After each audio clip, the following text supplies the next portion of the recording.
Hello everyone, welcome to BioPuri. If you like the videos present on my channel, please like, comment, share and subscribe. तो हम continue करते हैं आपका chapter 19 और ये हमारी पार्ट थर्ड वीडियो है। प्रीवियसली हमने वीडियो में किडनी का स्ट्रक्चर डिस्कस किया था, तो आज हम पढ़ेंगे यूरिन फॉर्मेशन।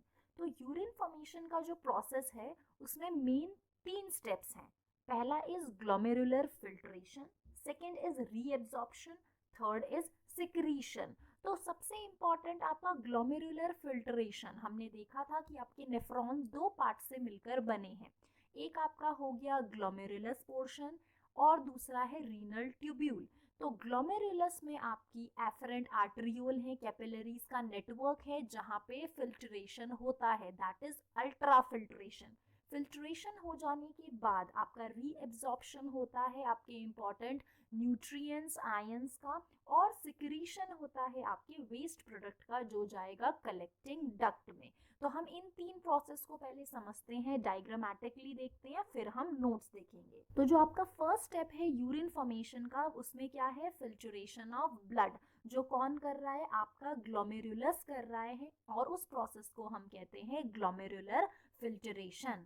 तो आप यहाँ डायग्राम में देखो, आपका ये ग्लोमेरुलस है, ये बोमेन कैप्सूल है, यहाँ पे ग्लोमेरुलर कैपिलरीज हैं, एफरेंट आर्टरियोल यहाँ से अंदर आई, और यहाँ जो नेटवर्क ऑफ कैपिलरीज हैं जहाँ पे ब्लड आएगा वो फिल्टर होगा।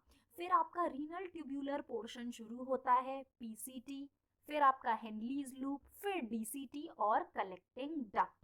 तो ये पूरा हमारा नेफ्रॉन का पोर्शन था जो हमने प्रीवियसली डिस्कस किया। तो जब आपका ब्लड एंटर करता है एफरेंट आर्टरियोल से, तो यहाँ पे होती है फिल्ट्रेशन। अब वो फिल्ट्रेशन कैसे होती है, हम उसे क्यों अल्ट्रा फिल्ट्रेशन कह रहे हैं। तो आपका ये स्ट्रक्चर और डिटेल्ड है जो आप यहाँ देख सकते हो, इसका और ही जूम वर्जन यहाँ पे आपको दिखाया गया है। तो अब आप देखो, यहाँ से एफरेंट और इफरेंट आर्टरियोल दोनों यहाँ पे एंट्री कर रहे हैं।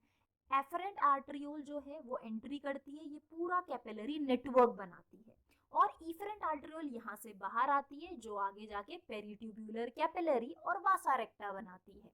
तो अब आप देखो, यहाँ पे आपके सेल्स हैं, endothelial cell, glomerular basement membrane और पोडोसाइट्स। तो ये आपके जो 3 आपके बैरियर्स हैं, 3 लेयर्स हैं जिनके थ्रू फिल्ट्रेशन होती है ब्लड की, इसीलिए हम इसे क्या कहते हैं, अल्ट्रा फिल्ट्रेशन। तो ये 3 आपके क्या है, बैरियर्स जिसके थ्रू फिल्ट्रेशन हो रही है। आपका ग्लोमेरुलस कैप्सूल जो है, बोमेन कैप्सूल, जिसके अंदर आपके सेल्स हैं, फिर आपके पोडोसाइट्स, अब उसके अलावा बेसमेंट मेम्ब्रेन। तो हमने देखा podocyte, basement membrane and endothelium.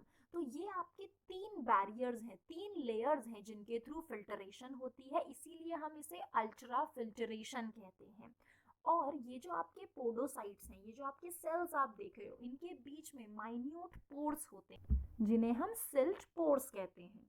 Next आपका स्ट्रक्चर है एक और बहुत important apparatus, that is juxtaglomerular apparatus, JGA। तो JGA आप इसे ऐसे याद रख सकते हैं, जग्गा सेल्स, JGA। तो आपके ये सेल्स बहुत इंपॉर्टेंट रोल प्ले करते हैं आपका ग्लोमेरुलर फिल्ट्रेशन रेट जो है। हम अभी डिस्कस करेंगे कि ग्लोमेरुलर फिल्ट्रेशन जितना होता है पूरे दिन में, पर डे कितना हमारी बॉडी फिल्टर करती है, मीन्स हमारी किडनी फिल्टर करती है, उसे रेगुलेट करते हैं आपके JGA सेल्स। तो JGA सेल्स कहाँ प्रेजेंट हैं, आपके एफरेंट आर्टरियोल जहाँ एंट्री है, यहाँ पे आपके JGA सेल्स प्रेजेंट है, प्लस आपके DCT पोर्शन में, जो DCT पोर्शन ऑफ ट्यूब्यूल है, वहाँ पे JGA सेल्स प्रेजेंट है, दैट इज जक्स्टाग्लोमेरुलर अपैरेटस या JGA सेल्स। जो क्या रिलीज कर रहे हैं, एक बहुत ही important enzyme, that is renin. और रेनिन के बारे में हम बहुत डिटेल में पढ़ेंगे रेगुलेशन ऑफ किडनी में, कि रेनिन एंजियोटेंसिन मैकेनिज्म क्या होता है। तो अल्ट्रा फिल्ट्रेशन में यहाँ आप देख सकते हो, मैल्फिजियन बॉडी किससे मिलकर बनी है, आपका बोमेन कैप्सूल एंड ग्लोमेरुलस। तो यहाँ पे दिखाया गया है अल्ट्रा फिल्ट्रेशन इन 3 लेयर्स के थ्रू आपकी हो रही है। ये आपका आपके पोडोसाइट्स यहाँ शो कर दिए, आपकी बेसमेंट मेम्ब्रेन शो कर दी, और बोमेन कैप्सूल की वॉल, जो आपका मैल्फिजियन बॉडी है उसकी वॉल। तो 3 लेयर्स के थ्रू फिल्ट्रेशन हो रहा है। तो जैसा हमने डायग्रामेटिकली देखा, first step is filtration, that is glomerular filtration, जिसमें आपका जो ब्लड है वो फिल्टर होगा। और कौन करेगा? ग्लोमेरुलस। तो ग्लोमेरुलस में क्या है? कैपिलरीज, जो किससे बनी है? आपकी एफरेंट आर्टरियोल से, जो किसकी ब्रांच है? रीनल आर्टरी की। अब ऑन एन एवरेज आपका जो किडनी है वो पर minute 1100 to 1200 ml of blood को फिल्टर करती है। वो ब्लड कितना है? विच इज रफली 1/5 of the blood pumped out by each ventricle. तो आपके ईच वेंट्रिकल हर बार जब वो कॉन्ट्रैक्ट होते हैं तब वो 70 ml ऑफ ब्लड पंप करते हैं। एक हेल्दी इंडिविजुअल में 5 लीटर ऑफ ब्लड है। तो अब आप देखो कि कितनी बार ब्लड गुजरता होगा आपके किडनी से कि इतना ज़्यादा फिल्टरेशन होता है पर मिनट में। तो जो आपकी ग्लोमेरुलर कैपिलरीज है उसमें ब्लड आया तो वो ब्लड प्रेशर से फिल्टर हो रहा है। अब वो 3 लेयर्स जो हमने डायग्राम में देखी, आपकी endothelium of glomerular blood vessel, epithelium of Bowman capsule and basement membrane between these 2 layers. तो हमने डायग्राम में भी देखा था, आपकी बेसमेंट मेम्ब्रेन हो गई, एंडोथीलियम हो गई, और ये वाली पोडोसाइट्स ये आपकी जो एपिथीलियम लेयर है। नेक्स्ट आपके एपिथेलियल सेल्स ऑफ जो बोमेन कैप्सूल है उन्हें हम क्या कहते हैं? पोडोसाइट्स, जैसा हमने डायग्राम में देखा। तो आपके ये सेल्स हेल्प कर रहे हैं माइन्यूट, बहुत ही माइनर लेवल पे फिल्टरेशन करने के लिए। उनके बीच में जो माइन्यूट स्पेसेस हैं उसे हम क्या कहते हैं? फिल्टरेशन सिल्ट्स और सिल्ट पोर्स।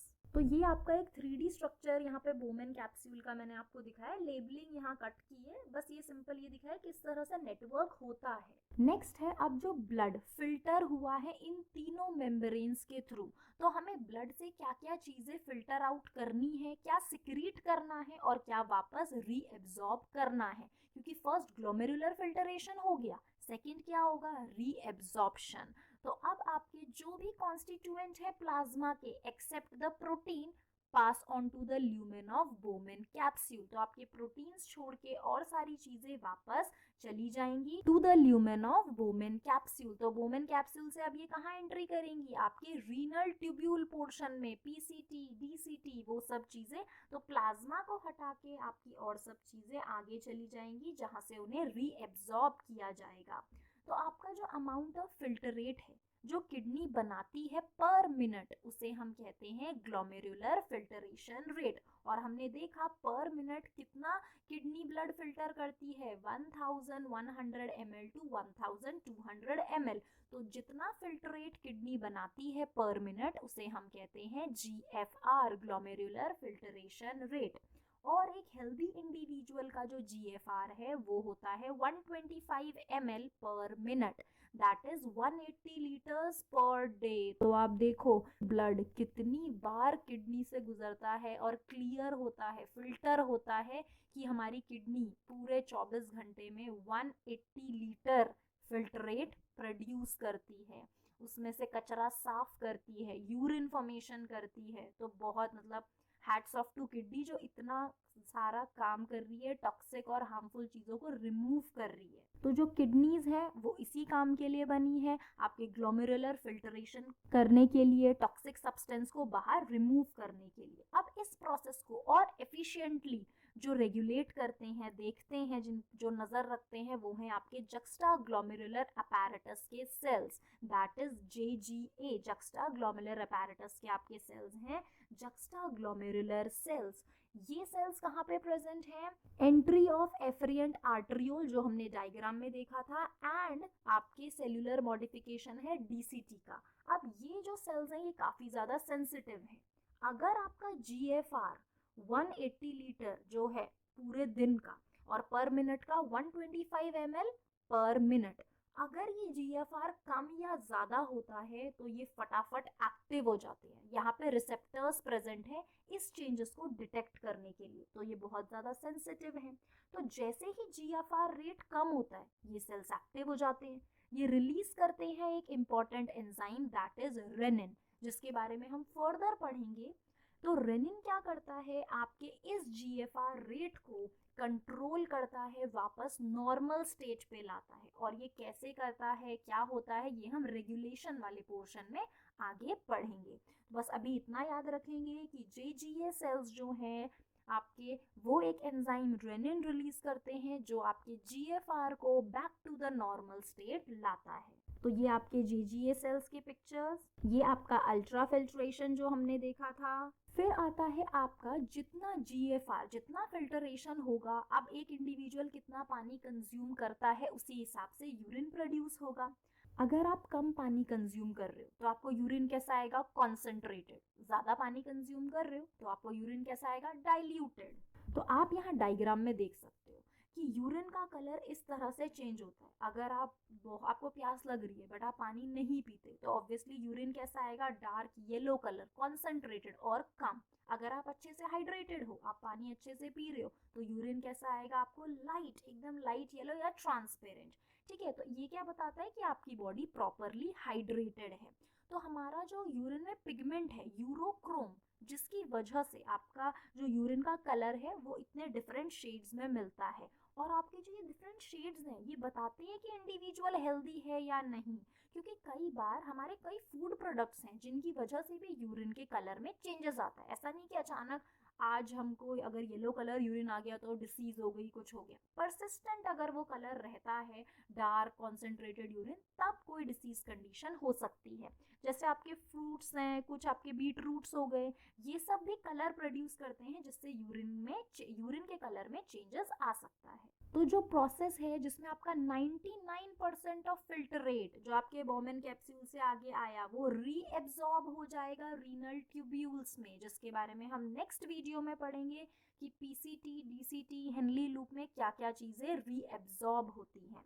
तो आप देखो यहाँ हम रीएब्जॉर्ब वर्ड यूज कर रहे हैं। एब्जॉर्प्शन कहाँ हुआ था, स्मॉल इंटेस्टाइन में, जब डाइजेशन कंप्लीट हुई थी। अब यहाँ क्या हो रहा है, रीएब्जॉर्प्शन, क्योंकि हम नहीं चाहते कि जो भी न्यूट्रिएंट्स आपके ब्लड में सर्कुलेट हो रहे हैं उसे हम सिक्रीट कर दे बॉडी से। आपके इंपॉर्टेंट आयंस, वाटर मॉलिक्यूल्स को हमारी बॉडी सिक्रीट कर दे, क्योंकि हमारी बॉडी कभी भी किसी चीज़ को वेस्ट नहीं होने देगी। ठीक है, तो हम क्या करेंगे, अब इंपॉर्टेंट न्यूट्रिएंट्स, वाटर मॉलिक्यूल, उन सभी को रीएब्जॉर्ब करेंगे रीनल ट्यूब्यूल से, और इस प्रोसेस को कहते हैं रीएब्जॉर्प्शन।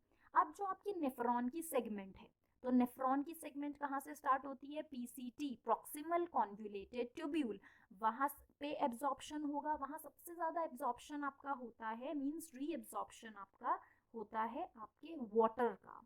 ठीक है, तो उसके बाद PCT के बाद आता है आपका Henley loop, ascending descending limb, फिर DCT, और उसके बाद जो फिल्ट्रेट बचा, जो वेस्ट बचा, वो क्या बन जाएगा कलेक्टिंग डक्ट में, यूरिन। अब यूरिन में हमारी बॉडी क्या सिक्रीट करेगी, एक्सेस आपके hydrogen ions, potassium ions and ammonia, obviously जो आपका नाइट्रोजनस वेस्ट है। तो ट्यूब्यूलर जो एपिथेलियल सेल्स हैं वो डिफरेंट तरह से आपका रीएब्जॉर्प्शन करते हैं और सिक्रीट करते हैं टॉक्सिक सब्सटेंस, जैसे कि ग्लूकोज, अमाइनो एसिड, Na। ये कैसे एब्जॉर्ब हो रहे हैं आपके, मींस रीएब्जॉर्ब हो रहे हैं आपके, एक्टिवली ये रीएब्जॉर्ब हो रहे हैं। इसके अलावा आपका nitrogenous bases are absorbed by the passive transport, तो इन्हें पैसिवली आगे ट्रांसपोर्ट किया जा रहा है। तो जो रीएब्जॉर्प्शन ऑफ वाटर है वो हमेशा पैसिवली होती है इनिशियल सेगमेंट ऑफ नेफ्रॉन, जो मैंने आपको बताया, that is proximal convoluted tubule में। तो यूरिन फॉर्मेशन होगा आपके लास्ट पोर्शन में, दैट इज कलेक्टिंग डक्ट। अब जो चीज़ भी रीएब्जॉर्ब नहीं हुई वो कहाँ पहुंच गई, कलेक्टिंग डक्ट में। तो आपका hydrogen, potassium ion and ammonium ion जो एक्सेस है वो फिल्ट्रेट में क्या प्रोड्यूस करेंगे, यूरिन। तो जो ट्यूब्यूलर सिक्रीशन है वो हमारे लिए इम्पॉर्टेंट है यूरिन फॉर्मेशन के लिए, कि आपके जो ट्यूब्यूलर पोर्शन ऑफ नेफ्रॉन है वो कौन सी चीज़ें रीएब्जॉर्ब करते हैं और कौन सी चीज़ें सिक्रीट करते हैं, वो ही मेंटेन करता है आपके बॉडी का ionic balance and acid base balance of body fluids.